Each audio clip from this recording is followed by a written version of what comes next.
Welcome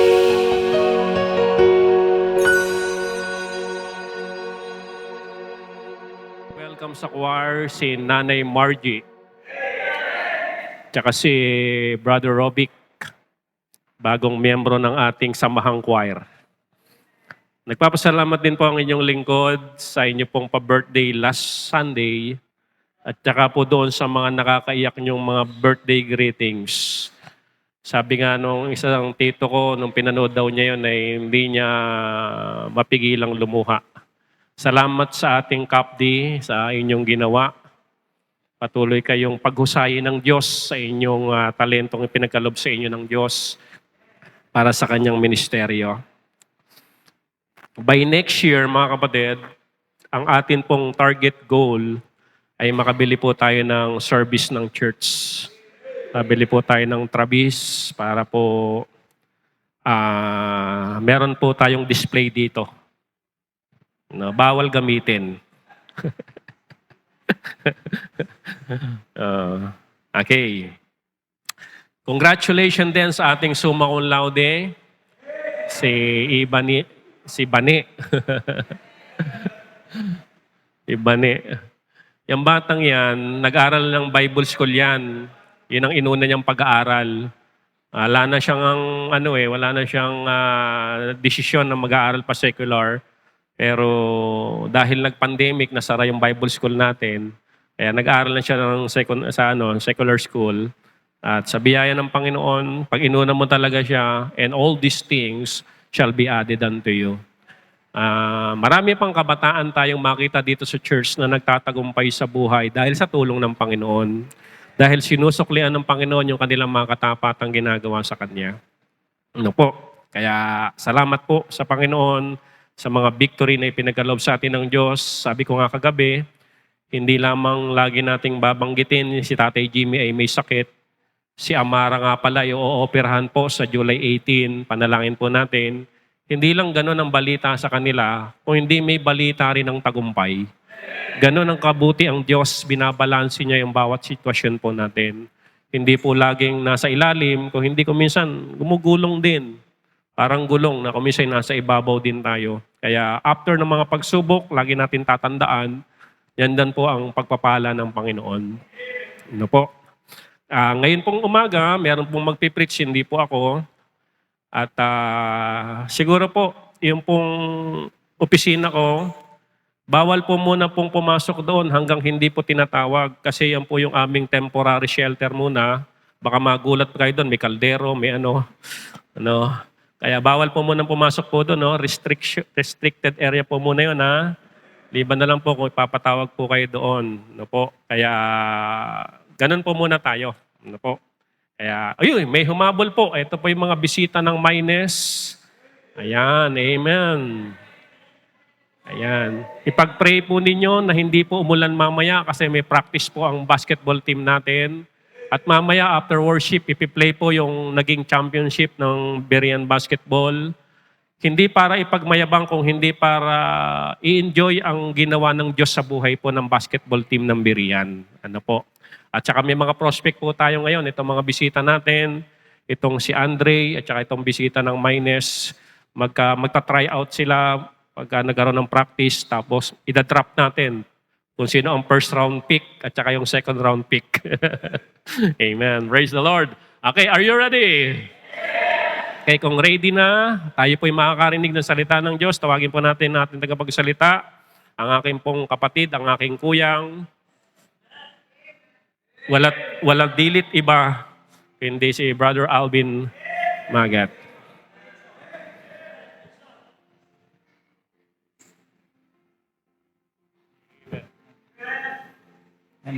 Maraming salamat po sa Panginoon sa isa na namang pribilehiyo para magamit sa pagtuturo ng kanyang mga salita.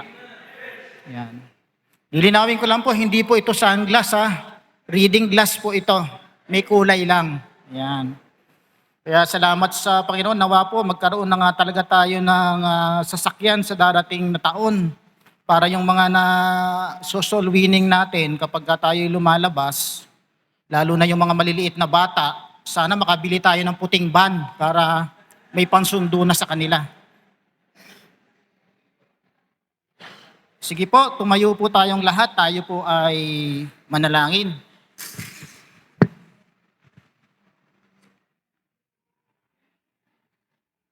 Ama naming Diyos, muli po, pinapasalamatan ka po namin sa biyaya po ninyo sa amin, sa iyong kabutihan, sa buong nagdaang isang linggo, Panginoon.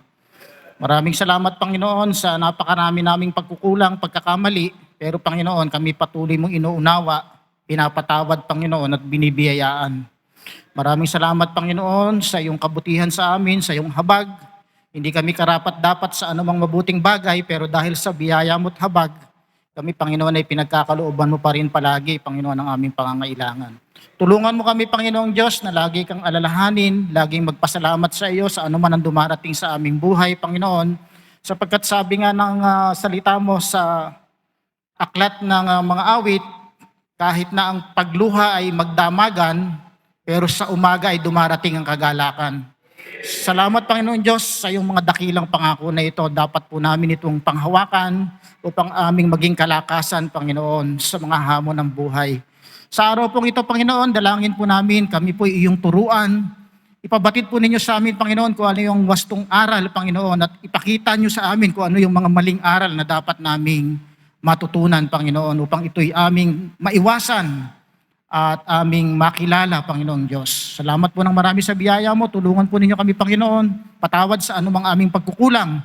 At tulungan po kami pakalilisin, Panginoon, upang kami maging karapat-dapat sa pakikinig ng iyong mga banal na salita at katuruan sa araw na ito. Ito po ang aming panalangin, alang-alang kay Kristo Jesus na aming tagapagligtas. Amen. Makakaupo na po ang lahat. Marami pong salamat.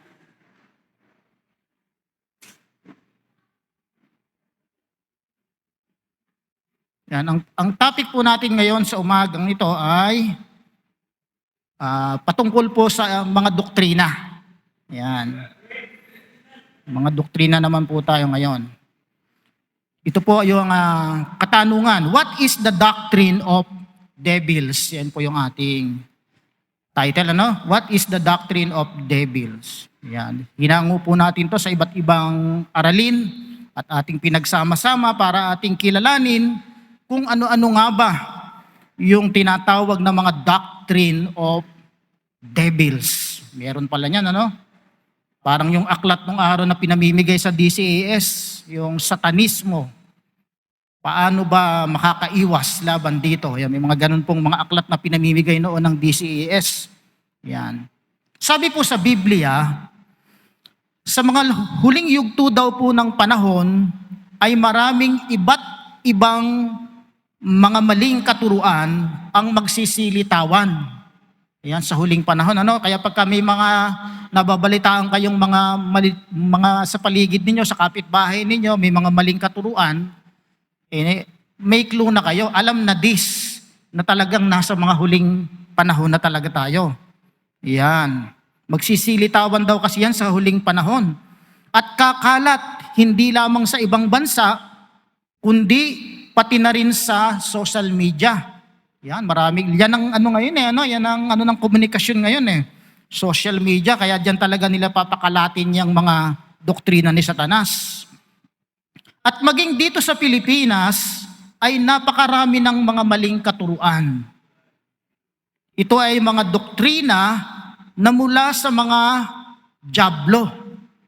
Nakakatakot, ano? Sabi sa 1 Timothy chapter 4, verse 1, now the Spirit speaketh expressly that in the latter times some shall depart from the faith, giving heed to seducing spirit and doctrines of devils. Yan po, ano, nasa Bible talaga, ano, na sa huling panahon, darating yung mga katuruan, yung mga doctrine ng devils. Lilinawin ko lang po, ano, pag sinabi pong doctrine, sa Tagalog, ang ibig sabihin po niyan, so yung doctrine ay doktrina. Nagets po ba? Hindi po, katuruan po. Pag sinabing doctrine, katuruan o aral. Yan po. Sabi po sa Tagalog, maliwanag ang sinasabi ng Espiritu na sa mga huling araw ay iiwan ng ilan ang pananampalataya. Susunod sila sa mga manlilinlang na espiritu at sa katuruan ng mga demonyo. Grabe, ano, iiwan pa yung pananampalataya, susunod pa roon sa panlilinlang sa katuruan ng mga demonyo. Ang doctrine of devils po, o ang katuruan ng mga demonyo, hindi po ako nagmumura ha sa mga bisita po natin. Yan, nasa Bible po ito. Ay, yung doctrine po ng devils ay nakakatakot at mapanganib. Kasi hindi lamang nito hinahadlangan ang biblical truth, kundi aakayin po niya tayo sa tiyak na kapahamakan. Kaya talagang nakakatakot at mapanganib. Kasi dadaling ka sa kapahamakan eh. Ito ay ang katuruan na hindi nagmula sa Diyos. Siyempre dahil galing nga sa devil, hindi talaga nagmula sa Diyos. Kundi ito ay mula kay Satanas at sa mga demonic spirits, idinisenyo para magdaya, magpasama, manira ng kaluluwa sa pamamagitan ng pag-aakay nito, palayo sa katotohanan. Sa katotohanan ng mabuting balita o ng ebanghelyo. Patungo sa isang spiritual error at bondage o pagkagapos. At ang pinakamatindi ay ang pagdadala nito sa eternal damnation o walang hanggang kapahamakan sa impyerno. Siyempre, pag inilayo ka na niyan sa katotohanan, dadaling ka na niyan sa kasinungalingan. At yung kasinungalingan na yon, ang wakas noon ay walang hanggang kapahamakan sa impyerno. Ang tanong ngayon po,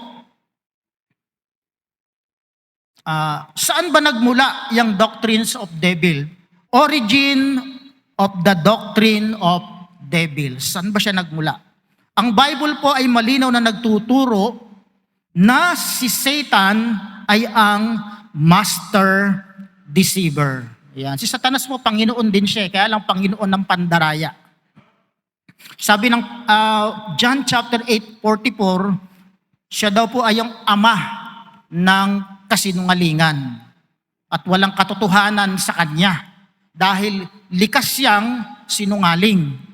Yan. Kaya kapag talaga yun ng kalikasan, walang katotohanan doon. Yan.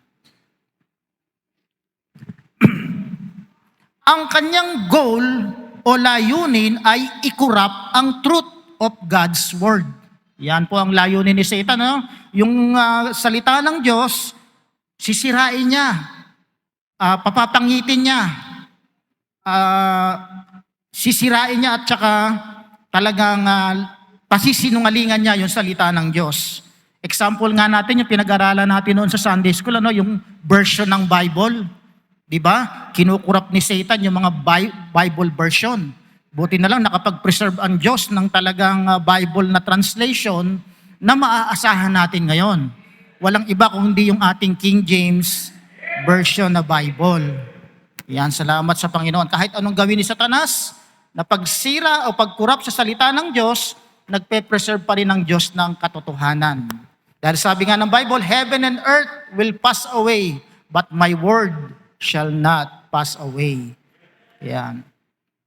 At ang maipresenta, ang ginagawa ni Satanas, kinukurap yung katotohanan at ang gusto niya kasing maipresenta ay ang false gospel. Magmukhang matuwid ang tama o ang mali, magmukhang matuwid yung mali at magmukhang buhay ang aral na nakamamatay. Yan.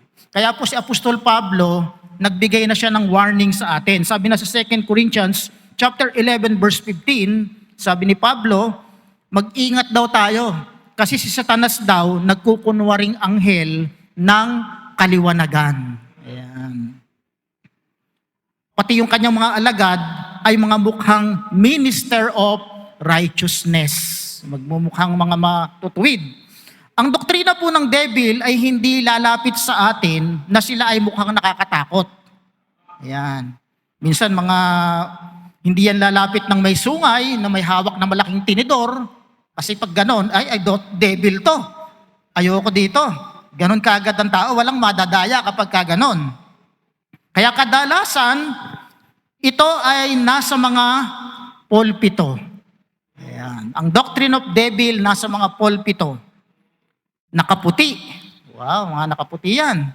Naka-necktie minsan. Ayan. Buti hindi ako nag-necktie. Ay, ito, wala tayong lusot dito, nakabarong. Ayan. At nakaabito. Iyan po, may mga mahahabang suot, kala mo mga godly, nakaabito. Minsan po yan, yung doctrine of devil, nasa mga dreams. Ay, nanaginip ako. Magra-rapture na raw. Ayan. Minsan, nanaginip ako ng impyerno. Ayan, minsan yung mga ganun, ano? At minsan, nasa mga fake vision. Sino yung mga may fake vision na yan? Yung sino yung Baldwin na yan? Na maraming naniniwala. Sabihin, may masusunog na tulay dyan sa Bulacan. Eh, siyempre, ang luwang ng Bulacan. Hindi imposibleng magkaroon talaga ng masusunog na tulay dyan. Teka, nasusunog nga ba yung tulay? May masusunog na bahay sa Bulacan. O, siyempre, tag-araw noon. May nasunog nga. Ngayon, naniniwala tayo ngayon na totoo yung kanyang mga vision. May kumakalat pa, may sinabi sa akin si Sir Bong, sa Japan. May mga vision na ganon. Yan, mag-iingat po tayo sa mga vision na ganon, ha? Kasi maaaring yan ay gamitin ng devil para maikalat yung kanyang doctrine. Yan po. Iba po, mga false apostles. Alam niyo ba rito sa Pilipinas, meron po tayong nagkiklaim na siya raw ay apostle. Yan, si Renato Carillo ng Jesus Our Shield Ministry. Yan po, siya raw po ay apostles. Yan. Nakita kaya niya si Jesus Christ. Isa sa mga qualification po kasi ng apostles, dapat nakita mo si Jesus Christ. Eh kung hindi niya nakita, baka sa vision lang niya nakita, false yun. Kay Pablo nga nagpakita ng hayagan doon sa may, daan papuntang Damasco. Yan. Kaya po mag-iingat sa mga ganyan.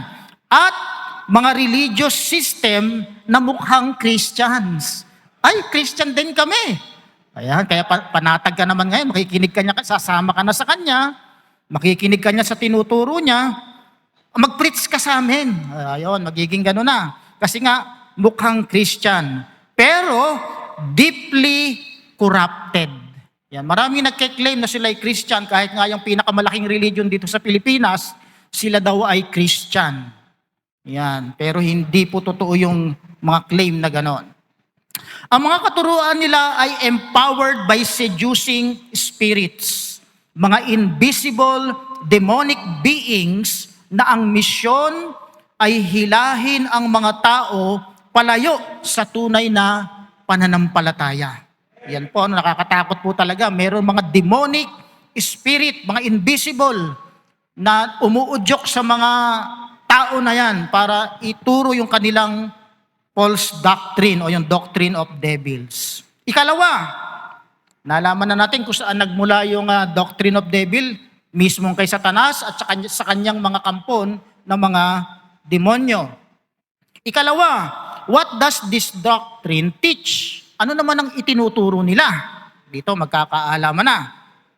Ayan. The doctrine of devils ay ang doctrine of devils ay maraming iba't ibang anyo ng katuruan. Yan, iba-iba po yung kanyang mukha ng katuruan para marami ka tayong pagpipilian. Yan, multiple choice. Yan. Letter A, legalism and self-righteousness. Yan po, legalism and self-righteousness. Itinuturo nila na ang kaligtasan ay matatamo sa pamamagitan ng paggawa ng kabutihan. Yan, kaya pagka ang salvation, Jesus Christ plus works, alam na na yan ay doctrine of devil. Yan. Jesus Christ plus, yan, alam na. Yan, kaya nga yung ating rito, only Jesus can save, wala na tayong idadagdag. Ayan. Kaya yung kaligtasan, hindi yan matatamo sa pamamagitan ng paggawa ng kabutihan lang. Tapos tinuturo din nila sa pagsunod sa mga rules and regulation ng simbahan o ng kanilang religion. Ayan, kapag sinusunod mo yung mga do's and don'ts ng church, yan, may puntos sa langit. Ganyan po yung doctrine of devil. Pagtupad sa mga kautusan, yung merong mga religion ngayon dito sa Pilipinas na ganyan, yung may 7. Kaya pagtupad daw sa kautusan, sa halip na sa biyaya, sa pamamagitan ng pananampalataya kay Jesus Christ o sa Panginoong Hesukristo. Anong sabi ng Ephesians chapter 2 verse 8 and 9? Sabi doon, sa biyaya daw tayo naliligtas, hindi sa pamamagitan ng paggawa ng mabuti o pagsunod sa alinmang kautusan. Yan. Kaya yung biblical truth, sabi ng Colossians chapter 2 verse 21 hanggang 23, sabi po roon, ang kautusan daw ng tao ganito. Ganito raw yung salvation na tinuturo ng doctrine of devil. Verse 21, sa Tagalog po, huwag hahawak nito, huwag titikim niyan, lalo pag Biyernes. Yan. Huwag gagalawin yon, bawal. 22, ang mga ito'y utos at katuruan lamang ng tao at nauukol sa mga bagay na nauubos kapag ginamit. Sa biglaang tingin, tila nga makabubuti ang ganoong uri ng pagsamba at ang ganoong pagpapakumbaba sa paghihirap sa sariling katawan. Parang maganda nga yung parang nagdudusa, parang godly. Ngunit ang mga ito'y hindi nakakapigil sa hilig ng laman. Alam naman natin kahit anong gawing pagtitika, pagdedebosyon, pero later on hindi pa rin niya makontrol yung paggawa ng kasalanan. Ginagawa nila ang mga panlabas o mga pakitang taong kabutihan para magmukha silang matuwid at banal sa paningin ng iba. Yan. May nakita nga ako post nung nakaraang January. Sabi doon, may nakadamit ng maroon nung January. January 10 yata yun, nakadamit ng maroon, tapos nagduguan yung likod.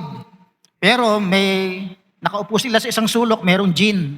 Kaya yung caption, deboto, debote.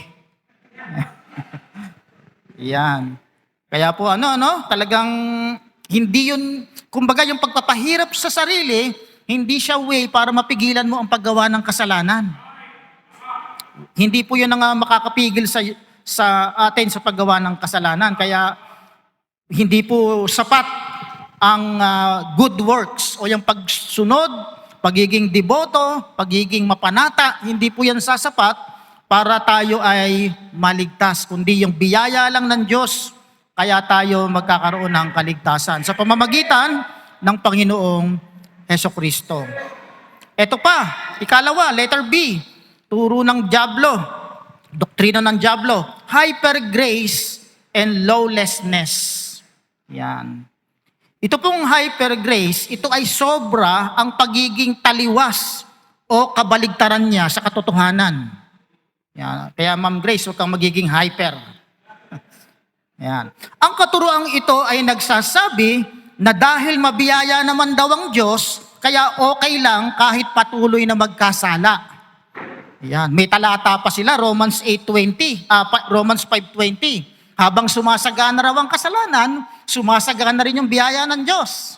Yan. Kaya okay lang daw na magkasala. At ang mga Kristiyano ay pwedeng gawin ang anumang gustuhin nila at hindi na kailangan pang magsisi dahil bayad na raw ang lahat ng ating kasalanan. Past, present, at future. Ang ganda, Bayad na lahat yon, kaya hindi mo na kailangan daw magsisi. Hindi mo na kailangan pang, meron pa nga akong friend nito, ganito Sila raw hindi na nagkakasala. Yan, hindi na sila nagkakasala. Kaya yung repentance sa prayer, inalis na nila yon. Dahil sila raw ay hindi nagkakasala. Pero ano sabi ng 1 John chapter 1 verse 8 and 9? Sabi doon, kung sinasabi nating hindi tayo nagkakasala, ginagawa nating sinungaling ang ating sarili at ang Diyos. At ang sabi ng verse 9, kaya kung ipapahayag daw natin yung ating kasalanan, tapat ang Diyos na patatawarin tayo at lilinisin sa lahat ng ating mga kalikuan. Kaya mali po yung katuruan na gano'n, na ang ating kasalanan, bayad na lahat, past, present, and future, kaya okay nang gawin natin yung gusto nating gawin, kahit masama. Mali po yun. Yung mga bagong lumilitaw ngayon sa mga simbahan na katuruan na tinatawag na mid-acts, o yung mga tinatawag na RD, o sila raw yung mga rightly dividing the word of truth. Yan. Yung pagre-repent daw ay para lang sa mga Hudyo. Hindi raw kasali ang mga Gentiles sa pagre-repent. Kagaya doon ng turo ni John the Baptist, nung nangangaral si John the Baptist, sabi niya doon sa mga Hudyo, magsipagsisi kayo, malapit na ang kaharian ng Diyos. Para lang daw sa mga Hudyo yung pagsisisi. Sa atin daw kasi, grace ang ina-apply ng Diyos. Hindi yung repentance para maligtas. Ganyan po yung kanilang katuruan. Napakapanganib po ng katuruan na yan. Kaya po itong mga mid-acts na ito, kapag nagbi-witness, wala na po silang prayer ng sinner's prayer. Wala po silang ganon. Inalis nila yung panalangin ng pagtanggap sa kanilang pagsosoul winning. Nakakapasok na po yan sa mga churches ngayon, mga Baptist churches pa, nakakalungkot. Kaya mag-ingat po tayo. Yan. Ito pa, yung Marcionism na maraming mga pastor na mga sikat pa, mga kilalang kilala na nadaya rin ng katuruan na ito ng Marcionism. Pinaglalaban nila si Yahweh ng Old Testament at si Jesus Christ ng New Testament. Ito daw ay magkaibang Diyos. Iba yung Diyos ng ng Old Testament na si Yahweh raw ay masamang klaseng Diyos, at si Jesus Christ na Diyos ng New Testament ay mabuting Diyos. Yan, marami silang ginawang paninira dito kay Yahweh. Pero kung ating aaralin sa Bible, itong si Yahweh, bagamat malalim pa itong pag-aaral na ito, si Yahweh pala na binabanggit ito sa Bible ay si Jesus Christ din. Hindi dahil oneness kundi yung Ama, walang nakakakita sa Ama at walang usap sa Ama kundi si Jesus Christ lamang. Kaya yung gumagawa talaga mula sa Old Testament hanggang New Testament, si Jesus Christ. Yan, sa patnubay ng kanyang Ama. Pero malalim pa pong pag-aaral po yan. Kaya kung pagsasabihin mong si Yahweh at si Jesus ay magkakontra, ay mali po yun. Dahil sila po ay iisang Diyos sa tatlong persona. Yan po. Kaya pag hindi mo pwedeng kontrahin si Yahweh, pag kinontra mo si Yahweh, kinontra mo na rin si Jesus Christ sa New Testament. Yan. Meron pa po, kailan ko lang natuklasan po ito. Nag-aalok pa ito ng pre-Bible school. At sa Korea, ang graduation hindi ko lang alam kung sa North. Yan. Sa Korea po ang graduation. Ito po yung tinatawag na Zion Christian Mission Center, Philippines. Sa mga group chat, minsan lilitaw yan pag may napasali doon sa mga group chat ng mga religious na group chat, pumapasok doon yung mga yan. Tapos nag-aalok ng libreng Bible school. Yan. May mga ino-offer silang mga kurso, mga theology, na mga kurso para sa mga pastor. At karamihan nag-aaral dyan, mga pastor at mga worker ng church. Pero napakapanganib po niyan.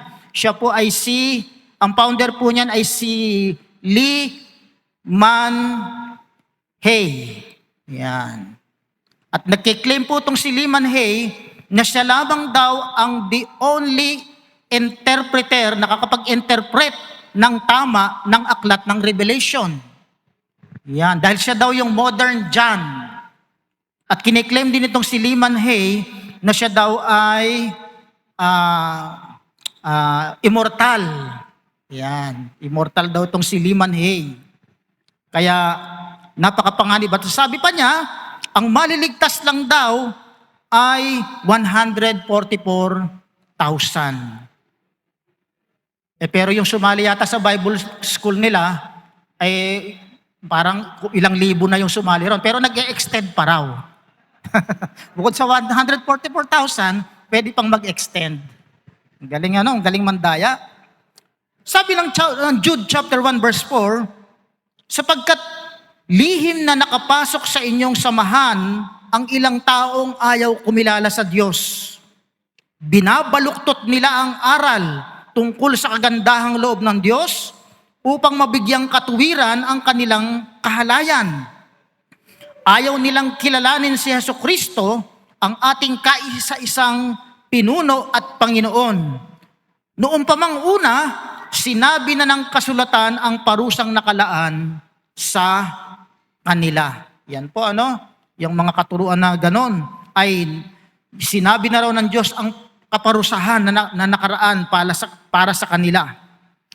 Nanghihikayat sila ng worldliness and sin sa ngalan ng tinatawag nilang Christian liberty. Letter C, ano pa yung tinuturo ng mga doctrine ng devil na ito?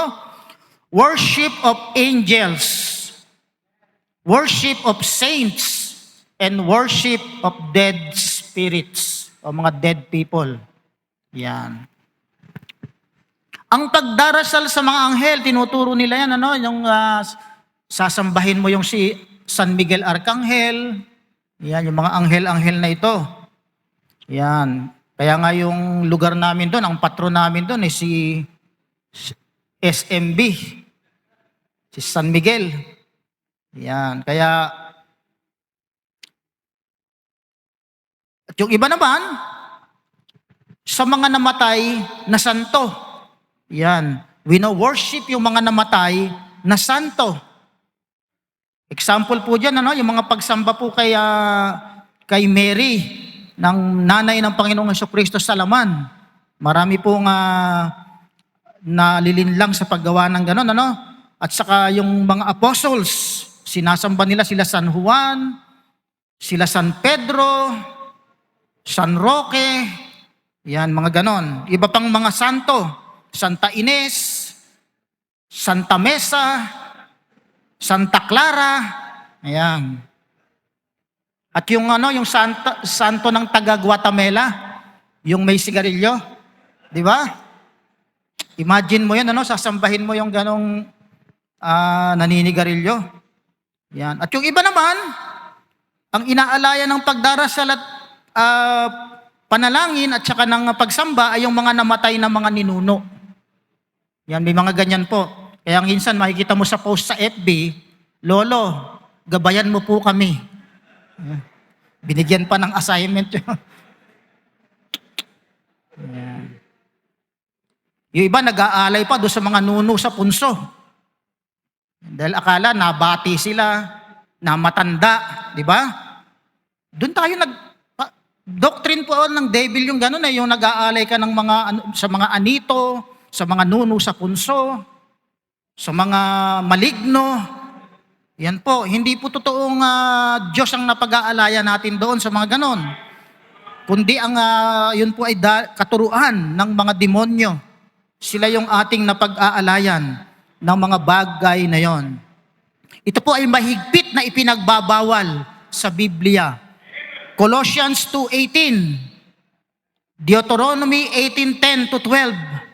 Ipinagbabawal po ang pagsamba o pag-aalay sa mga masasamang espiritu na ito. Sabi ng Deuteronomy 18:10. Tingnan po natin. Deuteronomy chapter 18 verse 10 hanggang 12. Sabi, huwag makakasumpong sa inyo ng sino mang nagpaparaan sa apoy ng kanyang anak na lalaki o babae o nang huhula o nagmamasid ng mga pamahiin. Yan. O engkantador, o manggagaway. Naalala ko itong pamahiin na ito nung inilibing yung tatay ko, nung ililibing na, nagsangag yung tita ko doon sa umaga. Ang sarap, nilagyan pa niya ng itlog, parang chowpan. Ayon sa pamanhiin ng mga kamag-anak namin doon, pagka daw ililibing na, lahat ng pagkain na matitira dapat itatapon. Kaya yung sinangag na yun, konti pa lang ang bawas, itinapon nila. Sayang, ipinakain sa aso.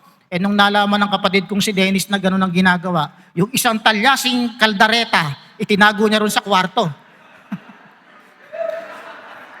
Itatapon, sayang. Kita niyo yung mga pamanhiin na ito, Pag sinunod natin itong mga pamanhiin na ito, paghihirapin pa tayo nito. Magkano kilo ng baboy ngayon? Diba? Teka, ba't ba napunta tayo sa kilo ng baboy?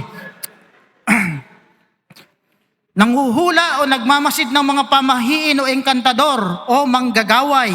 Ito po yung manggagaway po, ito po yung mga albularyo, ano? Yung may mga bulong-bulong, may mga tawas-tawas, kahit Rexona na ang uso ngayon. Ayan.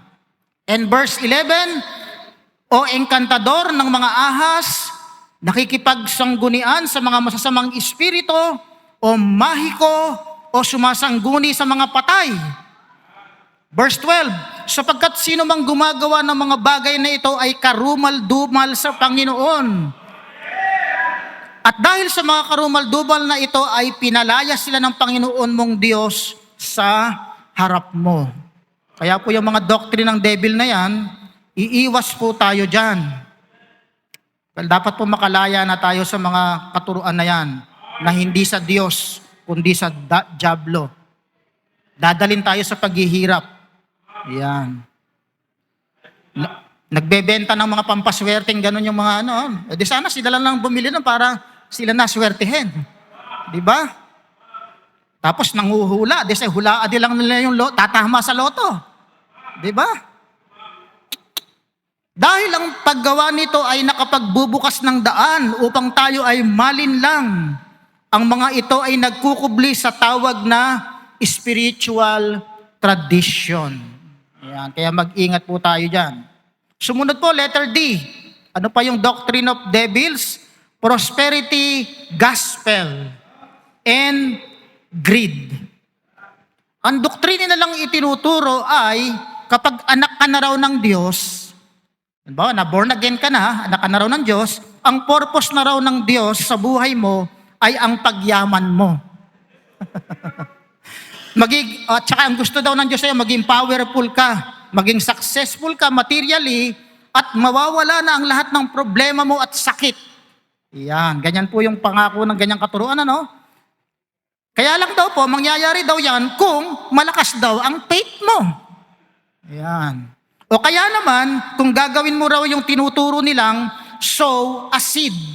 Yan, magtatanim ka ng binhi. Kaya pagpapalain ka. Sow a seed. Ang katuruang ito ay nag-uudyok kasi pag gano'n, ano, kailangan pag born again ako, yayaman ako, magiging successful na ako. Kapag gano'n po, yung katuruang ito ay nag-uudyok sa mga tao ng covetousness. Hindi lamang covetousness, pati idolatry. Kasi ang sasambahin mo na nun, kayamanan.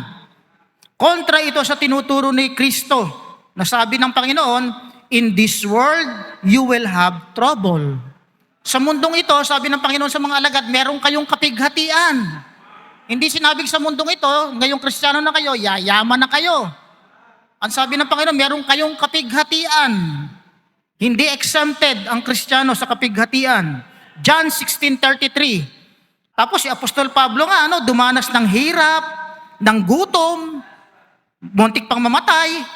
Pero imagine si Apostol Pablo, ginagawa niya yung kalooban ng Diyos nang mangyari sa kanya to. Kaya hindi ulit gumagawa ka ng kalooban ng Diyos, puro pagpapala na ang darating sa buhay mo. Kaya baka man naman may nagse-self-pity sa atin na, Panginoon, ako naman ganito ginawa ko, ganito, bakit ganyan nangyayari sa buhay ko? Si Apostol Pablo nga, matindi ang pinagdaanan, matinding paglilingkod yung ginawa, buong buhay, sinasakripisyo. Araw-araw naglilingkod, 24/7. Pero ang dinanas pa ni Apostol Pablo, gutom. Sabi niya, kahubaran, bugbog. Si Timoteo nga, sinasakitan lagi ng tiyan, di ba? O, gumaganap ng kalooban ng Diyos. Gumaling ba kagad? Hindi nga natin alam kung gumaling si Timoteo, pinayuhan lang ni Pablo. Na ganito ang gawin mo. Yan. Ang turo ng Bible ay pagiging mababa at pagiging kontento. Hindi po prosperity, hindi po pagiging successful materially. Luke 12:15 at 1 Timothy chapter 6 verse 5 hanggang 10. Dahil ang true blessing po ay spiritual, hindi po laging material. Kaya kung ginagawa ninyo yung kalooban ng Diyos at kayo pinagpala ng material, ay bonus na lang po iyon. Totoo naman po ang Diyos nagpapala. Pero kung ang dumarating sa atin hindi pagpapala, parang nagpapala ka, ay sila Pablo man po ay dinanas yon. Hindi po kayo nag-iisa. Yan po. Letter E. Ano pa itong turo ng mga dyablo? Denial of Jesus' deity or His return. Yan. Itinatanggi nila ang pagka-Diyos ni Kristo at hindi na raw babalik pa si Jesus Christ na muli. Anumang katuroan na nagtatangi o nagtatanggi na si Yesu Kristo ay Diyos na nagkatawang tao at ikinakaila ang muling pagparito ni Jesus Christ na binabanggit sa 2 Peter chapter 3 verse 3 and 4 ay mula sa dyablo. Basahin nga natin yung 2 Peter chapter 2 verse 3 and 4. Sabi doon na maalaman muna ito na sa mga huling araw ay magsisiparito ang mga manunuya na may pagtuya ng magsisilakad ayon sa kanilang masasamang pita at magsisipagsabi saan naroon ang pangako ng kanyang pagparito sapagkat buhat ng araw ng mga hulog ang mga magulang o mga tulog ang mga magulang ay nananatili ang lahat ng mga bagay na gaya ng kalagayan nila mula ng pasimula ang paglalang. Kanong mga mockers na ito, nasaan na ba yung pinangakong darating daw yung Jesus Christ ninyo? Wala namang nangyayari. Kung ano yung nangyayari noong unang panahon hanggang ngayon, ganun pa rin naman. Kaya yung turo nila ay hindi totoo ang pagbabalik ng Panginoong Jesucristo. Merong nagtuturo ngayon, merong katuruan ngayon, itong mga preterists kung tawagin. Ang sabi nila, ito raw second coming ng Panginoong Jesucristo, naganap na nung 70 AD. Nangyari na raw yun. Kung nangyari pala yung rapture at saka yung second coming ni Jesus Christ, nangyari na pala nung 70 AD, bakit parang hindi nasulat ng mga historiador? Kumbaga walang resibo, walang patunay na naganap na. Kaya po yung mga ganyang katuruan ng second coming naganap na, yan po ay mga aral ng dyablo. Kasi inaalisan nila tayo ng pag-asa.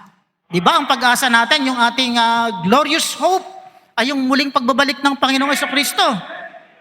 Tapos aalisin pa nila sa atin yon, yung ating glorious hope. Kaya talagang sila ay katuruan ng dyablo. At syempre, yung mga nagtuturo na si Jesus Christ ay tao lang, kagaya nitong incorporated, itong mga Jehovah Witnesses, itong Islam, yung mga Mormon, ang turo po nila, si Jesus Christ ay tao lang o kaya ay anghel. Yan. Pero anong sabi ng John chapter 1 verse 1? John chapter 1 verse 1 at 14. In the beginning was the Word, and the Word was God. At sa verse 14, and the Word became flesh. Di ba? Kaya ang Panginoong Jesucristo sa pasimula pa lang ay Diyos na talaga. At nagkatawang tao. May nagtuturo pa ngayon, kailan ko lang ding natuklasan ito. Dahil si Jesus Christ ay Spirit, siya ay Diyos, ay, sabi daw ng Hebrew 10:5, isang katawan ang inihanda mo sa akin. Kaya nung inilabas na raw yung lumabas na raw yung katawan na yun na hinanda ng Panginoon, Diyos, ng Ama, para kay Jesu Kristong Diyos, sumanib na lang daw si Jesus Christ doon sa katawan. Grabing mga katuruan ito, Hindi talaga nila inaamin na yung Diyos mismo nagkatawang tao. Yan po ay mga katuruan o doctrine ng devil. Ito pa, yung mga tinatawag na universalism, o kilala rin sila sa tawag na Rechilism. Yan, malawak po yan. Iba-iba po yung katuruan ng mga universalism na ito. Nagtuturo na maliligtas din daw ang lahat ng tao after nilang pagdusahan sa hell ng ilang panahon ang kanilang kasalanan. Grabe, lahat daw ng tao maliligtas din in the end. Pagkayari nung sintensya sa hell. Dahil wala daw binabanggit na eternal punishment sa Bible. Yun daw ang belief noon ng mga ancient Hebrew na walang eternal punishment talaga na itinuturo ang Biblia. Yung everlasting punishment daw na binabanggit sa Matthew chapter 25 verse 46, Sa Greek daw yon ay kalusin, ainos, na ang ibig sabihin daw, ages of punishment. Kaya, yung punishment daw, ayon sa interpretation nila ng Greek na yon, ay may duration lang daw ang parusa at hindi raw eternal. Kasi daw, God is love. Pambihirang mga pagbaluktot nila, ano? Ay bakit pa tayo nag-social winning kung maliligtas lang din pala lahat ng tao? Bakit inutos pa ng Panginoong Diyos na mag-soul winning kayo? Maliligtas naman pala bandang huli lahat. Di ba? Wala palang eternal punishment. Maling-mali po yung turong yan. Dahil ang biblical truth po, hindi lang ang Diyos ay Diyos ng pag-ibig. Siya din ay Diyos na makatarungan. Example na lang po, sabi ng Matthew chapter 12:31, yun daw pong blasphemy sa Holy Spirit, walang kapatawaran. Tapos, paparusahan ka lang ng ilang panahon, papatawarin ka na. Di nagsisinungaling pala si Jesus Christ nung sinabi niyang ang blasphemy sa Holy Spirit, walang kapatawaran. Pero, di sana nilagyan na ng Panginoon na pero, after mong maparusahan, papatawarin ka rin. Wala namang ganon. Kaya ito pong katuruan na ito, na lahat ng tao maliligtas din after ng parusa, yan po ay demonic teaching. Kasi po, kapag ka po ganon, na kapag katapos mong parusahan sa impyerno, pagkatapos mong halimbawa, ang sentensya sa iyo ay ganito katagal na panahon, tapos maliligtas ka na after nun, hindi na si Jesus Christ ang Savior mo. Ang Savior mo na ay yung sarili mo. Dahil nagdusa ka, kaya ka naligtas. Kontra na po yan sa sinasabi ng John 14:6, sabi ni Jesus Christ, I am the way. Ako lang ang daan sa kaligtasan, hindi ang sinuman. At sasabi ng Acts chapter 4 verse 12, sa silong ng langit, tanging pangalan lang ni Jesus Christ ang ibinigay ng Diyos para sa ikaligtas ng tao. Kaya maling-mali po ang tinuturo nitong mga universalist na ito na yung punishment pagkatapos noon ay maliligtas na ang tao. Yan po ay doctrine ng devil. Letter F, calling evil good and good evil. Nakasulat po yan sa Satanic Bible ni Anton Sandor Labe, yung mabuti, ginagawang masama, at yung masama ay ginagawang mabuti. Ito ang doktrinang pumipilipit sa moralidad. Sinasang-ayunan nito ang kasalanan. Yan. Kaya nga yung iba nito, kasalanan na nga na binabanggit sa Romans chapter 2, pero ma-pride pa. Yan. At iniiba ang kahulugan ng biblical righteousness para maging akma sa kanilang modernong kultura. Yan. Kita nyo, dahil pinipilipit nila yung moralidad, kaya ngayon mayroong mga tinatawag na LGBTQ. At ikinakasal pa ngayon yung lalaki sa lalaki, babae sa babae. May mga simbahan na tumatanggap ng ganyan.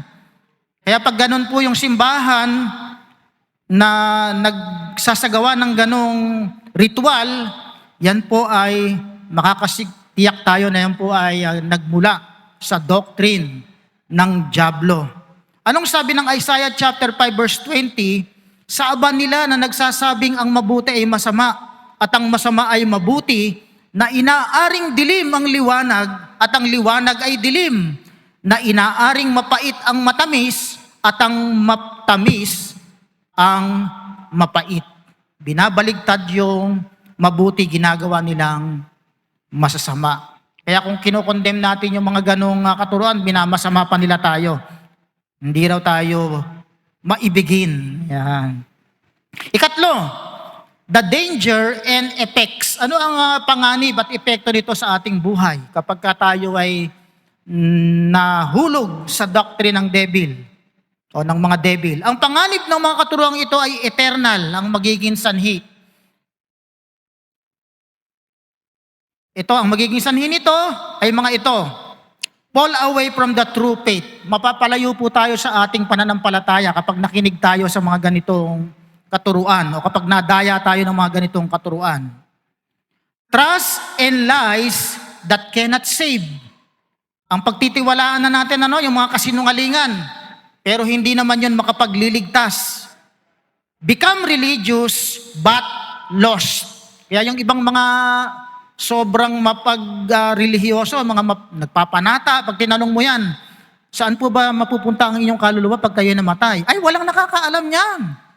Pero 20 taon ng simba ng simba, dasal ng dasal, luhod ng luhod, pero hindi pa rin alam yung kaligtasan ng kanyang kaluluwa kung saan mapupunta. Religious but lost. Harden their heart and resist the Holy Spirit.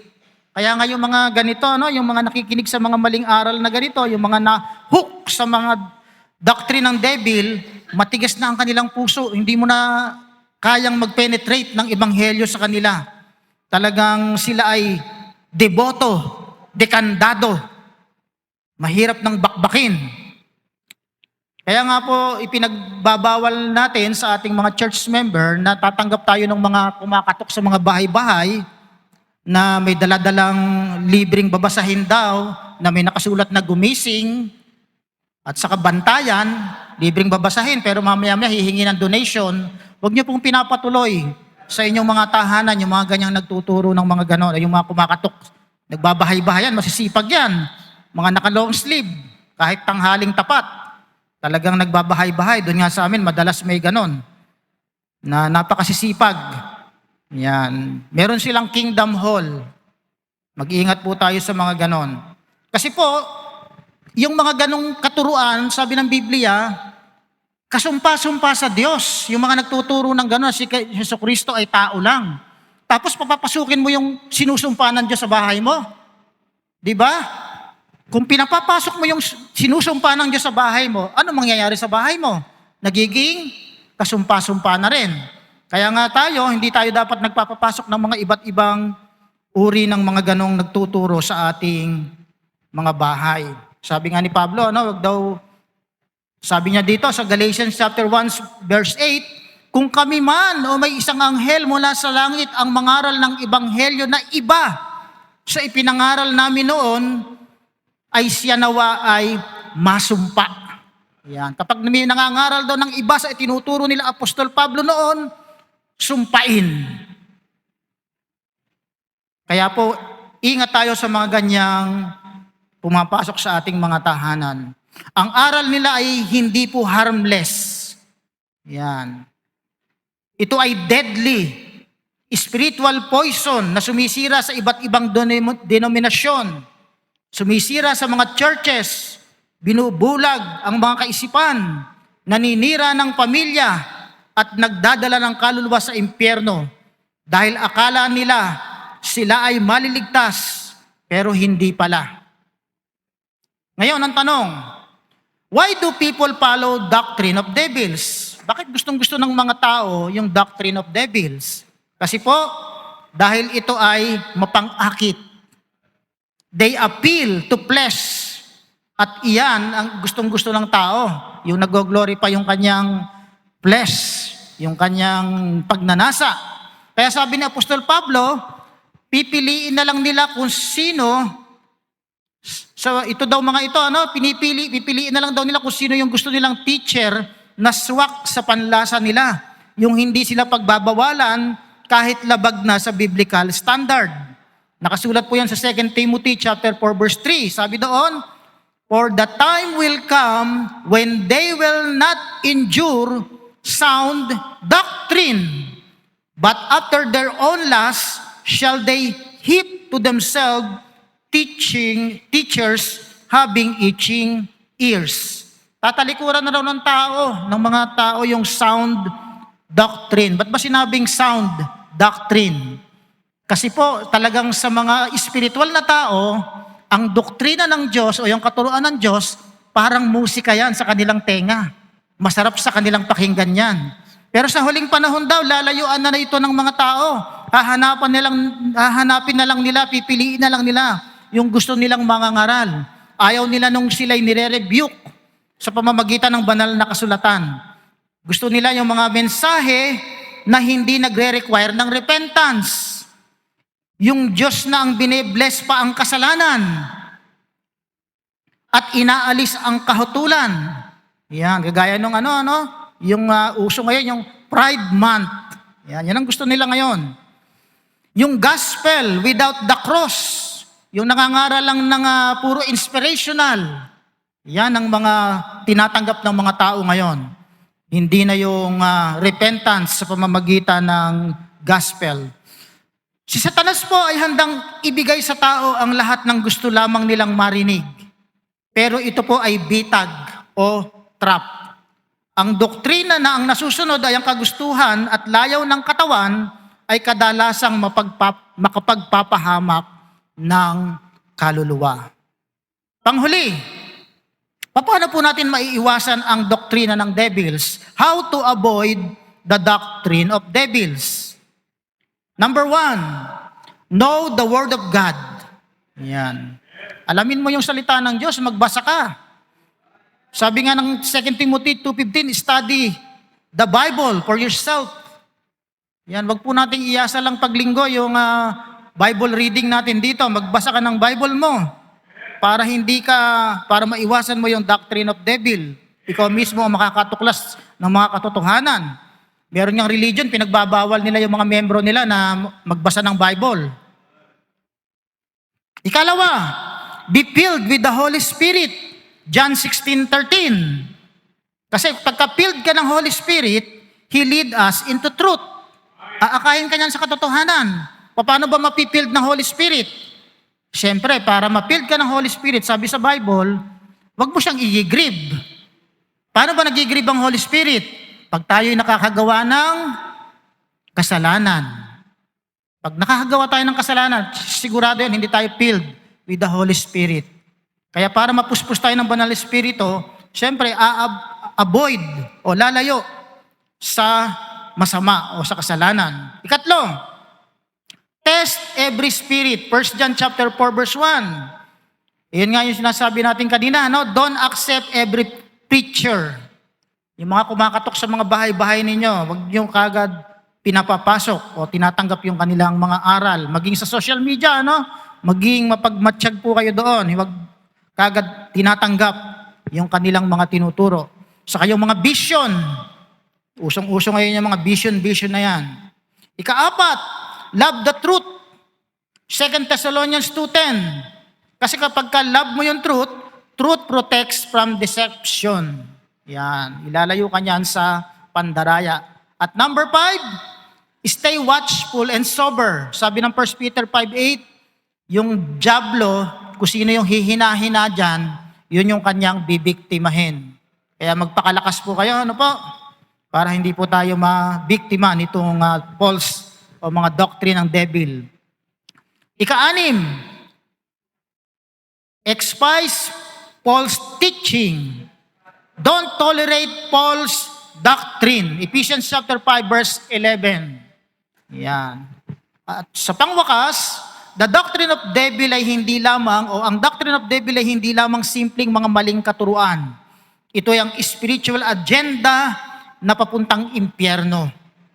Ito ay mapanlinlang, attractive, at deadly, o nakamamatay.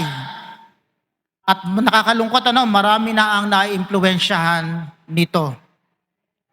Ngunit ang mga nagsisiibig sa katotohanan na ang gabay ay ang Holy Spirit at lumalakat at nagsisikap mamuhay ng may kabanalan ay hindi madadaya kailanman. Yun po ang susi, yung maging filled tayo ng Holy Spirit, magbasa ng Biblia para hindi tayo madaya ng mga false doctrine. Sabi nga ng Jude chapter 1 verse 3, let us hold firmly to the sound doctrine of Christ.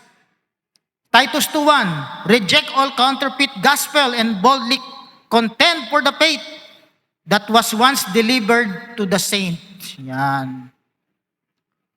Sabi nga ng Panginoong Jesucristo, babala niya sa Matthew chapter 24 verse 4. At sinasabi din sa kanila ni Jesus, mag-iingat kayo na huwag kayong mailigaw ninuman. Yan.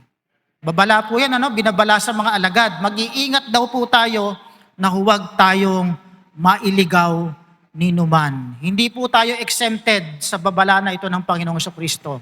May mga pastor pa po na nadaya, na iligaw ng mga doctrine of devils na ito. Kaya po sila'y napapalayo na doon sa mga truth ng katotohanan talaga ng tinuturo ng ating Panginoong Jesucristo. Kaya po talaga, dapat tayo ay maging watchful, maging mapanalanginin, magbasa ng ating mga Biblia, at maging filled with the Holy Spirit. Tumayo po tayong lahat para salamatan natin ng Diyos sa kanyang mensahe ngayong araw na ito. Ama naming Diyos, muli po kami nagpapasalamat, Panginoon, sa iyong mga katotohanan ng iyong salita, Panginoon, na ang katuruan ng dyablo ay nagkalat sa aming kapaligiran. Nakakapasok na po ito sa mga simbahan, Panginoon. Kaya tulungan po ninyo kami, Panginoon, na makilala ang mga katuruan na nagmula sa katuruan ng dyablo, Panginoon. At tulungan po ninyo kami, Panginoon, na huwag madaya. I-encourage mo kami, Panginoon, na laging magbasa ng iyong mga salita, laging manalangin, at lumayo, Panginoon, sa kasalanan upang mapaglabanan namin, Panginoon, ng mga pandaraya na inaalok ng sanlibutan at ni Satanas at ng kanyang mga kampon, Panginoon. Tulungan po ninyo kami, Panginoon, at pagtibayin ng iyong iglesia, ang Berean Bible Baptist Church, na huwag kaming malinlang ng mga false doctrine na ito na mula sa devil. Ito po ang aming panalangin sa inyo, at narito po ang ating pastor sa pagpapatuloy po ng ating panalangin. We don't need religion. We need the church. Itong simbahang ito ay hindi religion, it is a church. Kalipunan ng mga mananampalataya. Kaya ngayong umaga, mananalangin tayo sa ating mga sarili. Nagabayan tayo ng Panginoon na mag-stay dito sa Bible. Yung turo ng Bible, hindi yung tradisyon ng tao, hindi yung mga sinasabi at minana natin mga katuruan. Mag-stay tayo dito sa Bible dahil ito yung truth. Ito yung dadalhin tayo sa buhay na kalooban ng Diyos. Hindi yung papalayo. Dito tayo mag-stay sa Bible. Kaya may mga binabasa tayong verse, binubuklat. Kasi Bible lang mahalaga. Ito yung truth. Dito natin malalaman ng katotohanan. Hindi tayo mamamali kapag ito ang daladala natin. At ito ang Holy Spirit na siyang tumutulong naman sa atin para maunawaan ito. Kaya manatili tayo sa Bible. Lahat ng gustong manatili sa Bible, you come. You take God for the Bible. Na meron tayong basihan ng itinuturo natin. Hindi kuro-kuro, hindi lang yung knowledge ng tao, kundi Bible-based. Dahil itong Bible ang iniwan ng Diyos para gabayin natin habang nabubuhay tayo as a church. At yung church na sa Bible, ang church ay kalipunan ng mananampalataya. Yung mga nagsisi, tumanggap kay Kristo, tayo yon. At hindi tayo religion. Tayo kalipunan ng mga mananampalataya. Yun ang meaning ng church. Mananampalataya nino ni Kristo. Na sumasamba kay Kristo, nagpapasalamat kay Kristo, naglilingkod kay Kristo. Tayo po yon. Ama naming Diyos, salamat dahil sapat ang inyong salita para pulutan namin ng doktrina, katuruan, at ipamumuhay namin. Salamat sa katotohanan ito. Salamat sa gabay ng Holy Spirit. Para nang sa gayon, yung aming paglilingkuran ay hindi pumapana sa dilim. Kung hindi may direction because your word is sure direction. Salamat po, Panginoon. I-bless niyo po ang aming pasasalamat sa inyong salita na ipinagkaloob dito sa church para patnubay at panuntunan namin sa aming buhay. Salamat ng marami, Ama, na enlighten kami, nakita namin ng maraming katotohanan, nakita namin ang turo ng dyablo na kung saan sisirain lang ang buhay namin kasi lihis dito sa Bible, lihis sa katotohanan. Salamat po, ito ipanalangin namin sa inyo. In Jesus' name we pray. Amen.